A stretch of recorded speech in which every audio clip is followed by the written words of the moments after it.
আসসালামু আলাইকুম। শুভ সকাল বন্ধুরা, আমি সাহেবা চলে এসেছি আপনাদের সামনে নতুন আরেকটি ভিডিও নিয়ে।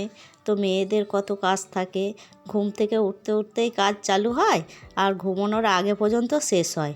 তো আমি সংসারের কাজ করে নিয়ে তো শীতের সকালে আদা ছেঁচে গরম গরম চা করে খেয়ে নিলাম। চাটা না খেলে আমার তো এনার্জিই হয় না।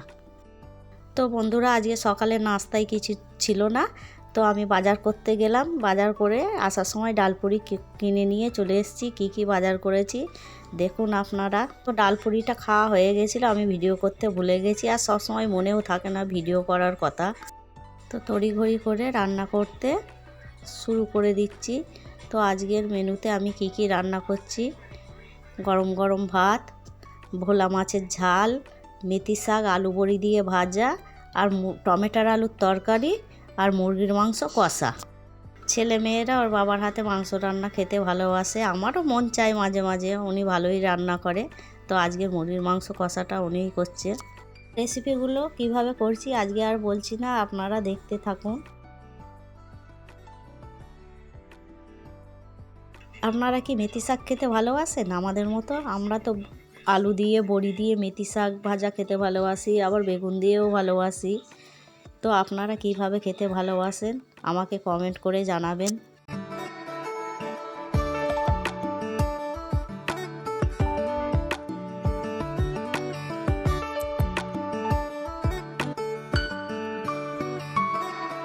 আমি শাক ভাজা, টমেটোর আলুর তরকারি, ভোলা মাছের ঝালটা করে নিয়েছি, আর একদিকে ভাত বসিয়ে দিয়েছি।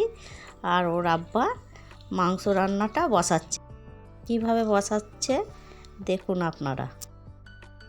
যেহেতু আজকে আমার কাজ সব শেষ হয়ে গেছে, বাসন ধোয়া হয়ে গেছে, জামা কাপড় তুলে নিয়ে এসেছি, এবার আমি ভিডিও করব।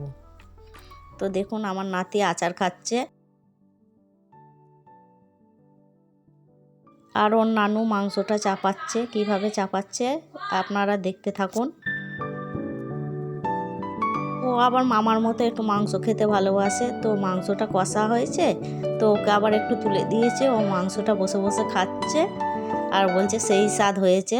সবার স্নান হয়ে গেছে, এবার সব রেডি হয়ে গেছে, এবার খাওয়া দাওয়া পরিবেশন করব। তো কি রান্না করেছি দেখতে থাকুন। আমি গরম গরম ভাত করেছি, তারপরে মেথি শাক ভাজা করেছি আলু বড়ি দিয়ে, টমেটোর আলুর তরকারি, ভোলা মাছ পেঁয়াজ দিয়ে মটরশুঁটি দিয়ে ধনে পাতা দিয়ে ঝাল করেছি, আর মুরগির মাংস কষা করেছি। খাওয়া দাওয়া করছি, আপনারাও খাওয়া দাওয়া করতে থাকুন। তো দুপুরবেলা খাওয়া দাওয়ার পর আমি বাসন ফাসন মেজে নিয়ে শুয়ে পড়েছিলাম। শুয়ে এক ঘুমে বিকেল হয়ে গেছে। বিকেলবেলা দোকানে গিয়ে নতুন একটু বিস্কুট নিয়ে এলাম। তো বিস্কুটগুলো চা করে নিচ্ছি, চায়ের সঙ্গে খাবো, দেখি কেমন লাগে। তো চায়ের সঙ্গে খেয়ে বিস্কুটগুলো খেতে বেশ খাসা। তো আমরা মেলায় গেলে মথুরা কেক কিনে খাই। তো আজকে মন চাইলো একটু মথুরা কেক বানিয়ে খাবো।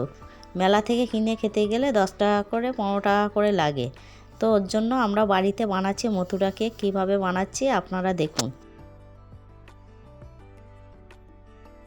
সন্ধ্যের পরে একটু মন চাইলো একটু রেস্টুরেন্টের স্টাইলে ক্যাপেচিনো বানাতে।